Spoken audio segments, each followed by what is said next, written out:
Bem-vindos, investidores e investidoras interessados em Transmissão Paulista, uma empresa de energia elétrica, uma das maiores do Brasil. E no vídeo de hoje a gente vai fazer a análise fundamentalista dessa empresa e eu já estou me atropelando aqui.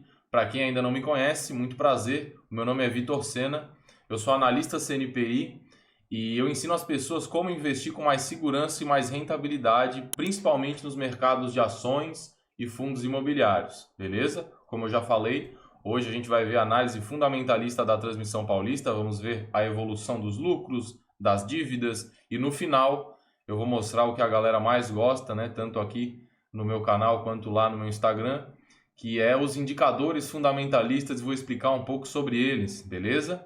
Então, sem mais delongas, vamos direto aí para a apresentação que eu preparei para esse vídeo. Beleza, já estamos aqui com a primeira tela e como de costume eu trago sempre o pagamento de dividendos da empresa, no caso aqui da ISA-CETIP, como também é conhecida a Transmissão Paulista, inclusive no site de relação com investidores da empresa, ela se autodenomina ISA-CETIP, tá bom? E nos últimos 12 meses ela pagou 8,10%, tá? Ou seja, nos últimos 12 meses quem tinha ações dessa empresa recebeu na conta 8,10% do valor investido atual em forma de dividendos, tá bom? Isento de imposto de renda e lembrando sempre que os dividendos são descontados do valor da ação. Eu aviso isso porque eu sei que muita gente, tá? Não sei se é o teu caso especificamente, mas eu sei que muita gente compra ações somente por causa dos anúncios de dividendos. Então, por exemplo, a Petrobras anunciou que vai pagar tantos bilhões em dividendos, né? Sempre outro erro que eu acho muito ruim é as notícias falarem em números absolutos. O que importa para o pequeno investidor é a porcentagem, tá bom? Sempre pense em tudo de forma relativa, é a porcentagem que nos mostra isso.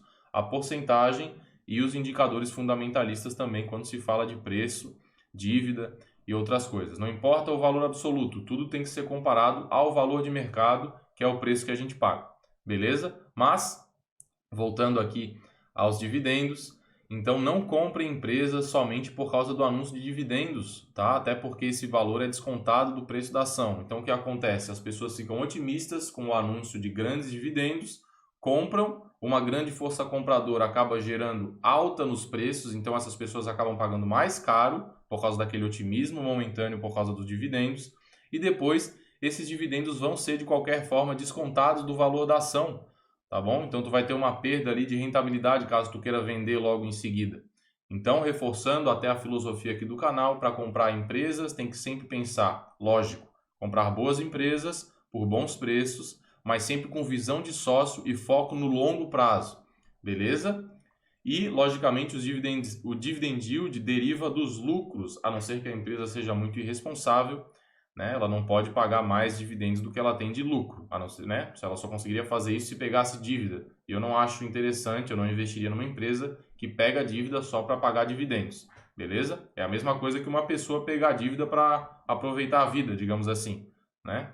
A pessoa tem que pegar a dívida somente em última instância, em algum problema operacional que teve, um problema de fluxo de caixa, tá bom? Tem que evitar pegar dívida. Assim como pessoas, né? Empresas são pessoas jurídicas, afinal, elas têm que evitar pegar dívida porque quanto mais dívida uma empresa tem, mais ela tem que pagar essas dívidas para os bancos e menos sobra dinheiro para pagar para nós, dividendos, né? E aqui a gente pode ver na comparação trimestral, eu sempre trago a comparação trimestral primeiro, porque é muito importante, não no caso de energia elétrica nem tanto, tá? Mas empresas de varejo, por exemplo, não vale a pena tu comparar terceiro trimestre contra quarto trimestre, por exemplo, por causa das festas de fim de ano.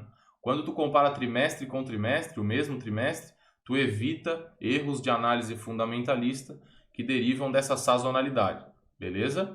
No caso aqui da Transmissão Paulista, o primeiro trimestre de 2022 teve uma redução nos lucros de 5,36%, o que não é legal. Na comparação anual, últimos 12 meses contra os 12 meses anteriores, a redução foi de 1,03%. Na comparação anual, também é importante fazer, porque tu pega todo o ciclo de 12 meses, logicamente que tu não pega a sazonalidade aí, né? Porque é 12 meses contra 12 meses, então também é uma boa comparação a ser feita. Sobre essa alta nos lucros aqui que a gente viu, né? Aqui em 2016, final de 2016 para 2017, eu trouxe especificamente aqui direto do RI da empresa, que ela derivou do impacto de 4,2 bilhões pelo reconhecimento da remuneração do ativo de concessão do RBSE, uma concessão, né? As empresas de energia elétrica trabalham com concessões do governo. Então, quando essa concessão é reconhecida, logicamente que cada concessão representa um ativo, né?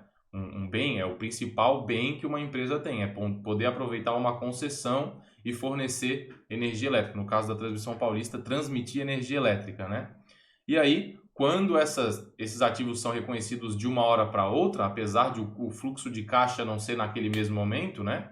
O reconhecimento do ativo acontece de uma hora para outra. E aí, ele impactou, lógico, primeiramente na receita, chegou no final no lucro, e o lucro se comunica também com o patrimônio líquido, tá? Então, eu não trouxe o gráfico do patrimônio líquido aqui da empresa, da evolução, mas se forem olhar, também vai ter uma subida muito alta repentina por causa desse reconhecimento. Como eu falei, isso não significa que a empresa tenha recebido todo esse dinheiro em caixa, porque o demonstrativo de resultado que trata da receita e do lucro, ele é por competência, tá bom?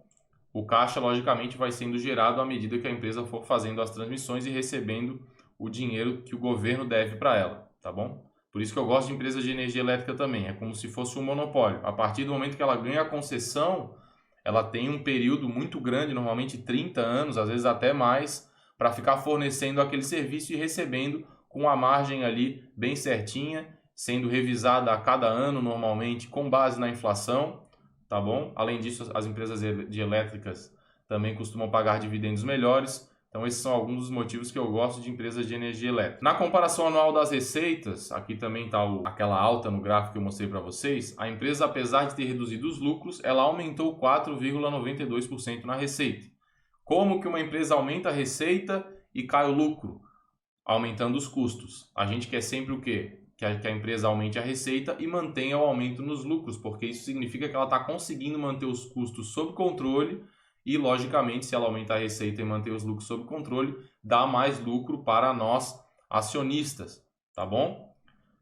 Tá curtindo o vídeo? Deixa o like aí para fortalecer aqui o canal, tá bom? Caso não seja inscrito ainda no canal, aproveita, se inscreve se tem interesse em aprender como investir com rentabilidade e com segurança na Bolsa de Valores. Lembrando que eu sou 100% independente, tá bom? Não tem nenhum interesse por trás aqui. Eu sou professor de investimentos e não tenho interesse em vender nenhum produto para vocês. O próximo aqui eu trago os resultados não operacionais, na verdade, né? Os resultados financeiros, como é mais conhecido esse termo. E no caso a gente pode ver uma evolução aqui do resultado não operacional ou resultado financeiro, principalmente por causa da evolução das dívidas da empresa, já que elas são normalmente vinculadas à inflação ou ao CDI. Então, naturalmente, se a inflação sobe, como tem acontecido nos últimos tempos, a dívida, o resultado financeiro, vai ser atualizado o valor monetário dele e esse reconhecimento, né, essa atualização vai gerar um impacto no resultado. Por isso que está caindo aqui bastante, né? Por quê? Alta da taxa de juros, que inclusive aumentaram no último Copom em 1%, né? Está em 12,75% já, e a inflação também, que está comendo solta não só no Brasil, mas no mundo inteiro. Tá? Outro local que se reconhece o resultado financeiro, ele impacta diretamente na dívida, tá bom? E a gente pode ver aqui como a dívida está subindo nos últimos tempos pelos mesmos fatores que eu já mencionei. A liquidez corrente está em 3,29. Por que eu trago esse indicador? Porque o crescimento de dívida ele pode acontecer e ele pode ser pior ou melhor. Quando que ele é pior? Quando a empresa fica pegando dívida por causa de falta de fluxo de caixa, falta de capital de giro. Tá? Isso demonstra uma falta de habilidade da empresa em gerir o caixa dela de curto prazo. A liquidez corrente, quando ela é acima de 1, tá? Lembrando a fórmula da liquidez corrente, é ativo circulante dividido por passivo circulante. Sendo que ativo circulante ou passivo circulante são os ativos ou passivos de curto prazo, tá? As obrigações ou as entradas de curto prazo. Uma boa empresa tem esse indicador acima de 1, no caso aqui está em 3,29.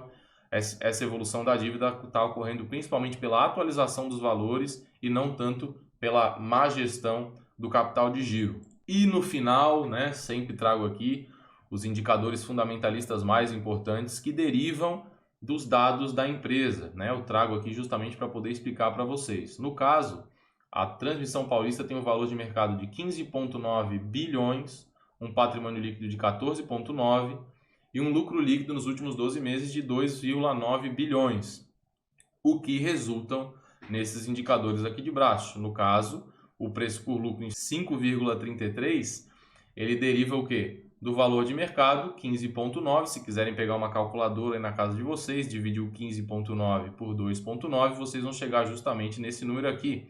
Significa que para cada R$1 de lucro da empresa, a gente está pagando R$ 5,33 para nos tornar sócios. Tá bom? Esse indicador é o mais importante que tem, porque todo acionista, na verdade, todo investidor investe o seu precioso dinheiro com foco no quê? No retorno. E no caso das empresas, o retorno se dá pelo lucro. O segundo indicador também que é muito importante, também com base em preço, né? Esses indicadores são importantes porque eles mostram o preço comparado com o valor. Lembrando que os principais indicadores de valor são lucro e patrimônio. Tá bom? Então, o preço por valor patrimonial da empresa deriva do valor de mercado dividido pelo patrimônio líquido. 15,9 dividido por 14,9 vai dar esse 1,07. Isso significa que para cada R$1 de patrimônio líquido da empresa, lembrando que patrimônio líquido é ativo menos passivo, ou ativo sem dívidas, como eu gosto de chamar, aí tu está pagando para cada R$1 de patrimônio desse ativo sem dívidas R$1,07. Um indicador bom, tá bom? Vocês podem ver outras empresas aí, Magazine Luiza, que tem esse indicador muito alto, acima de 3, tá? Já foi acima de 15, inclusive. Quando esse indicador está muito alto, acima de 10 principalmente, cuidado, tá bom? Normalmente indica uma bolha, um otimismo exagerado. Nenhuma empresa consegue dar um retorno tão grande sobre o patrimônio líquido, mas, né, eu não digo, nunca diga nunca, né? Podem existir empresas que justifiquem sim um PVP bem alto, desde que elas tenham uma projeção, uma perspectiva de crescimento de lucros muito alto, né? Por muito tempo, tá bom? Mas aí são ativos mais difíceis de serem analisados. Como conservador e como eu prezo muito pela segurança, eu gosto de comprar sempre as melhores empresas, mas também as mais baratas. E o retorno sobre o patrimônio líquido, esse indicador aqui não envolve preço, ele envolve eficiência, ele mostra quanto de lucro a empresa consegue extrair do seu patrimônio. No caso, ele é a divisão do lucro líquido pelo patrimônio líquido. Se quiserem calcular,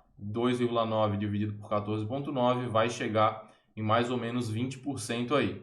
Beleza? E para quem chegou até aqui, eu tenho um convite mais do que especial, né? Para o meu intensivo gratuito de investimentos, que eu poderia, né? Agora eu botei até na apresentação, poderia facilmente cobrar aí R$2.000 por ele, até porque eu já fiz alguns cursos de análise fundamentalista, né? Fiz vários, na verdade, inclusive em alguns eu paguei mais de R$2.000.